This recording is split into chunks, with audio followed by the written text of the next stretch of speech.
งานบุญพระธาตุหลวงเวียงจันทน์ในปีนี้ได้มีบริการให้ขี่รถเมล์ฟรีเริ่มแต่วันที่1หาวันที่5พฤศจิกายน2025นี้ในเวลา 17:00 หาเวลา 22:30 นาทีซึ่งประกอบมีเส้นทางดงโดกธาตุหลวงมีสายทางทางงอนธาตุหลวงและอื่นๆตื่มอีกหลายเส้นทางรัฐวิสาหกิจรถเมล์นครหลวงจันทน์ได้แจ้งถึงประชาชนเกี่ยวกับการบริการขี่รถเมล์ฟรี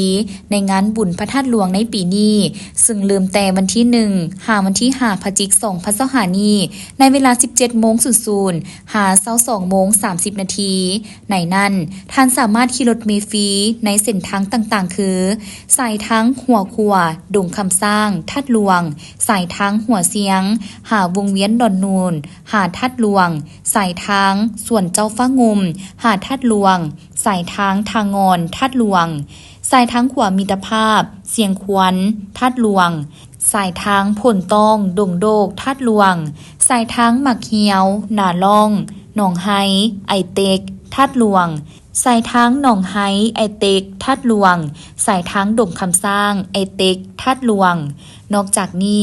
ยังมีจุดบริการรถเมล์ผ่านศูนย์การค้าลาวไอเต็กและตลาดเช้านำอีกซึ่งการให้บริการรถเมล์ฟรีในบุญพระธาตุหลวงปีนี้ก็เพื่ออำนวยความสะดวกแก่มวลชนที่จะมาเที่ยวบุญให้เดินทางอย่างสะดวกและเป็นการลดพรความแออัดตามท้องถนนแก้ไขปัญหารถติดตามเส้นทางต่างๆอีกด้วย